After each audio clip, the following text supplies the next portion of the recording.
नमस्कार, माझं नाव आहे समेश आणि तुमचं सर्वांचं स्वागत आहे आपल्या यूट्यूब चॅनलवर। मुंबई उच्च न्यायालयाची भरती निघालेली आहे। आजच्या व्हिडिओमध्ये आपण पूर्ण माहिती बघूया की किती जागा आहे, किती वेतन आहे आणि फॉर्म कसा स्टेप बाय स्टेप भरायचा। म्हणजे मी मोबाईलद्वारे जे आहे तुम्ही फॉर्म भरू शकता। तुम्हाला सायबर कॅफे किंवा कॉम्प्युटर किंवा लॅपटॉपची काही गरज नाही। मोबाईल द्वारे तुम्ही कसे फॉर्म भरू शकता, पेमेंट कसं करू शकता यांची संपूर्ण माहिती आजच्या व्हिडिओमध्ये मिळेल। तर व्हिडिओ तुम्ही पूर्ण बघा, तेव्हाच तुमच्या लक्षात येणार की हे किती जागा आहे आणि फॉर्म मोबाईलद्वारे कसा भरण्यात येईल। पेमेंट मेथड पासून सगळी माहिती मी आज ह्या व्हिडिओमध्ये देणार। तर तुम्ही जर चॅनलवर नवीन असाल तर चॅनलला सबस्क्राइब करून घ्या, कारण आपल्या चॅनलवर अशीच नवीन नवीन माहिती मिळत राहते। चला उशीर न करता व्हिडिओ चालू करू। तर बघा, जाहिरात आली आहे मुंबई उच्च न्यायालय नागपूर खंडपीठ। म्हणजे तुम्हाला माहित असेल की महाराष्ट्रामध्ये मुंबई उच्च न्यायालय हे मुंबईला आहे, परंतु त्याचे उपखंडपीठ असे दिले आहे। बघा, उपखंडपीठ म्हणजे महाराष्ट्रामध्ये 3 ठिकाणी आहे। एक जे आहे ना मुंबईला जे आहे उच्च न्यायालय ते, त्याच्यानंतर नागपूर उपखंडपीठ म्हणजे जे विदर्भातले लोक आहेत त्यांना मुंबईला जाण्यासाठी खूप वेळ लागत होता आणि तेवढ्या वेळामध्ये जाणे येणं होत नसल्यामुळे शासनाने आणि सगळ्यांनी मिळून जे आहे मुंबई उच्च न्यायालयाचे खंडपीठ पाडले। तर एक खंडपीठ नागपूर उपखंडपीठ आहे आणि दुसरा खंडपीठ आहे छत्रपती संभाजी नगर, ज्याचं आधी नाव औरंगाबाद होतं। तर छत्रपती संभाजीनगरला एक खंडपीठ आहे। तर आजच्या व्हिडिओमध्ये नागपूर खंडपीठाच्या जागा आल्या आहेत त्याची माहिती बघूया। बघा, उच्च न्यायालय नागपूर खंडपीठ जागा। मुंबई उच्च न्यायालयातील नागपूर खंडपीठाच्या आस्थापेवर शिपाई या पदाची 36 पदांकरिता उमेदवाराची निवड यादी। 9 उमेदवाराची प्रतीक्षा यादी तयार करण्याची आहे। यासाठी ही जाहिरात प्रसिद्ध झाल्याचे दिनांकच खाली नमूद पात्रता निष्कर्षणात आले आहे। त्याच्यानंतर बघा, हे पॉइंट याची तुम्ही स्क्रीनशॉट घेऊन ठेवा म्हणजे तुम्हाला सोपेल। म्हणजे वेतन बघा किती आहे, 16,000 पासून सुरुवात होणार आणि 52,400 पासून तुम्हाला वेतन तुमचं वाढत जाणार। शिपाई पदांच्या जागा आहे। खूप जणांना शिपाई हे पद समजत नाही, तर सोप्या भाषेत तुम्हाला सांगतो। शिपाई पद म्हणजे सोप्या भाषेमध्ये चपराशी याला शिपाई आणि परिचर म्हणतात। तर क्लास 4 ह्या कॅटेगरीमध्ये येते, म्हणून शिपाई हे पद आता महत्त्वाचं पद झालेलं आहे।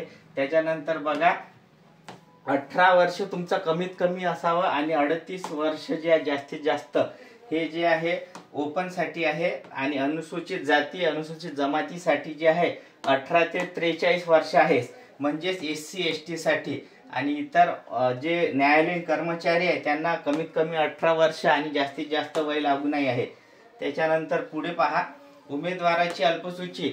याची जी आहे अल्पसूची जाहीर करते उच्च न्यायालय जे आहे। याची अल्पसूची म्हणजे शॉर्टलिस्ट म्हणजे जे विद्यार्थ्यांची निवड येते, म्हणजे ज्याचं शिक्षण जास्त आहे म्हणा, किंवा मग त्यांनी रॅन्डमली नावं काढते। ज्याचं नाव त्या शॉर्टलिस्ट मध्ये आलं त्यांना परीक्षेसाठी बोलवते आणि परीक्षामध्ये जे आहे, आता समजा 1 लाख फॉर्म आले आणि जागा जी आहे 36, तर त्याच्यामुळे तेवढ्या विद्यार्थ्यांची परीक्षा नाही घेत, त्याच्यात शॉर्टलिस्ट लावते, त्याच्यामध्ये रॅन्डमली नावं निघते आणि त्यांना परीक्षा देण्यासाठी बोलवते।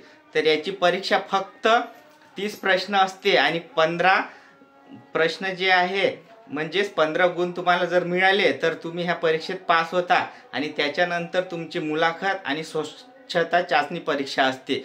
जर याच्यात पास झालं तर मग नंतर तुम्हाला जॉईनिंग लेटर येते।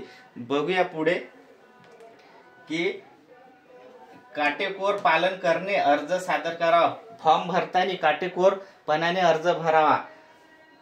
पात्रता असलेल्या उमेदवारांनी अर्ज, हे वेबसाईट आहे, मी वेबसाईट तुम्हाला कमेंट बॉक्स मध्ये लिंक देतो, तिथे जाऊन तुम्ही क्लिक करा।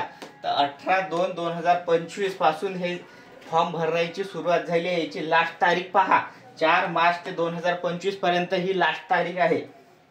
आणि महत्त्वाचं म्हणजे सगळे वेबसाईट हे रात्री 12 वाजता बंद असते, परंतु हायकोर्टाची किंवा डिस्ट्रिक्ट कोर्टाची हे वेबसाईट जी आहे संध्याकाळी 5 वाजता बंद करते, म्हणजे 4 मार्च आणि संध्याकाळ 5 वाजले की वेबसाईट बंद होते. फॉर्म तुम्हाला बिलकुल भरता नाही येत.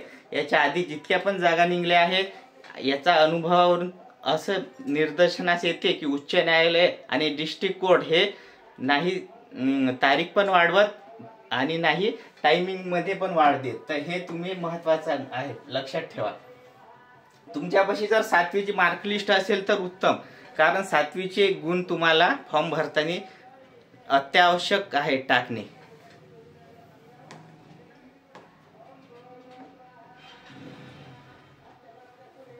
आता आपण बघूया की तुम्हाला फॉर्म जे आहे कसा भरायचा. चला संपूर्ण माहिती सांगतो सोप्या पद्धतीमध्ये.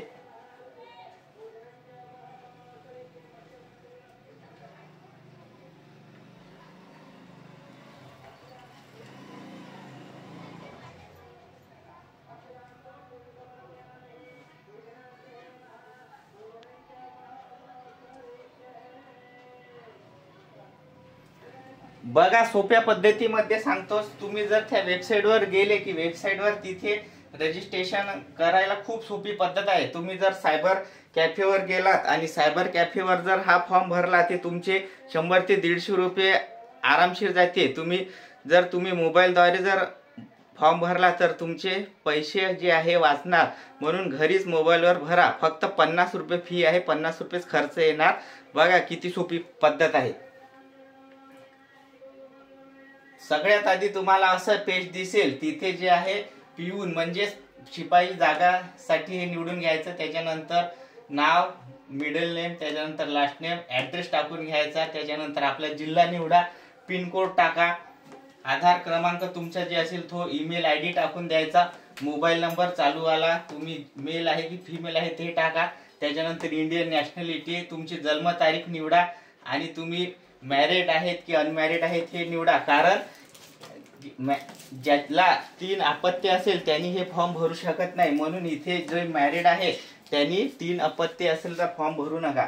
त्याच्यानंतर महत्वाची गोष्ट म्हणजे शिक्षण मध्ये फॉर्म कसा भरा. बघा खूप पद्धतशीर व्यवस्थितरित्या हे मी कॉमा केला आहे. बघा इथे 7वीची जी आहे मार्क टाकणे खूप आवश्यक आहे, कारण शिपाई पद कमीत कमी 7वी पात्रता मागितली आहे, म्हणून 7वीची गुणवारी टाका तुम्ही 8वीने. आणि 10वी, त्याच्यानंतर 7वी झाली की 8वी 9वी सोडून द्यायचं, 10वीची गुण टाकायचे. बघा एसएससी आहे ना, तर एसएससी चे टाकायचे किती एसएससी. त्याच्यानंतर तुम्हाला कोणतं बोर्ड आहे, कोण्या वर्षी पास झाले, किती मार्क मिळाले, हे किती पैकी, आणि पर्सेंट आपोआप येते, हे निवडण्याची गरज नाही. त्याच्यानंतर जे आहे तुम्हाला नॉलेज पाहिजेत, मराठी भाषा, हिंदी भाषा, इंग्लिश भाषा, याचं नॉलेज असणे खूप आवश्यक आहे. हे सिलेक्ट करायचं आणि हे जे आहे हे सर्व नो करायचं. इथे तुमच्यावर कोणती केस चालू आहे का ते विचारत आहे. त्याच्यानंतर कोणता खटला आहे का, तुम्ही एमपीएससी यूपीएससी पास झाले काय, नो करायचं. त्याच्यानंतर हे एक खूप महत्वाचं आहे, हे लोकांना कळत नाही हे कशाचं आहे म्हणून. तर जे तुमच्या गावामध्ये प्रतिष्ठित व्यक्ती असते त्या व्यक्तींची इथे माहिती द्यावी लागते आणि ते काय काम करते त्याचा इथे मोबाईल नंबर, इथे ऍड्रेस टाकायचं, इथे नाव टाकायचं. हे म्हणजे तुमचं चारित्र्य सर्टिफिकेट आहे. जर तुम्ही लागले नोकरीवर त्याच्यानंतर यांच्याकडून आणावं लागते तुमच्या गावातील प्रतिष्ठित व्यक्तींचं. ही जे आहे लिंक तुम्हाला दिसत असेल, इथे क्लिक जर केलं तर तुम्हाला पेमेंट करता येते. इथे जर तुम्ही क्लिक केलं की ऑटोमॅटिक पेमेंटचा ऑप्शन येते आणि तुम्ही डायरेक्ट तुम्हाला एक QR कोड मिळेल. ते QR कोड जर तुम्ही क्लिक केलं की तुम्हाला डायरेक्ट फोन पे मध्ये पेमेंट करता येणार. मी दाखवतोच तुम्हाला. त्याच्यानंतर जे आहे इथे आय ॲग्री, इथे कॅप्चा कोड आधी टाकून घ्यायचा. हा कॅप्चा कोड व्यवस्थितरित्या टाकला म्हणजे इथे तुमचा जे आहे फोटो निवडून कॅप्चा कोड व्यवस्थित. याच्यानंतर जे आहे तुम्ही इथे फोटो निवडून घ्या, इथे सिग्नेचर. जसं आय ॲग्रीवर क्लिक केलं आणि त्याच्यानंतर जे आहे इथे बघा रजिस्ट्रेशन सक्सेसफुल, म्हणजे तुमचं सक्सेसफुल झालं आहे हे असं दिसेल. याचा एक स्क्रीनशॉट मोबाईल मध्ये घेऊन घ्यायचा. बघा हे 50 रुपये जे आहे जे पेमेंट केलं त्याचं वाला स्क्रीनशॉट हे तुमच्या मोबाईल मध्ये ठेवायचा. त्याच्यानंतर तुम्ही त्या लिंकवर जशी क्लिक करसाल असा QR कोड येते, तिथून पेमेंट केलं की हे फोनपे द्वारे तुम्ही परीक्षा फी देऊ शकता। तर आशा करतो मी दिलेली माहिती तुम्हाला समजली असेल। समजली असल्यास व्हिडिओला लाईक करा आणि चॅनलवर नवीन असल्यास चॅनलला सबस्क्राईब करा, कारण मी तुमच्यासाठी सोप्या भाषेत अशीच नवीन नवीन माहिती घेऊन येतो। तर आजच्या व्हिडिओमध्ये इतकाच, आपण भेटूया पुढच्या व्हिडिओमध्ये। धन्यवाद।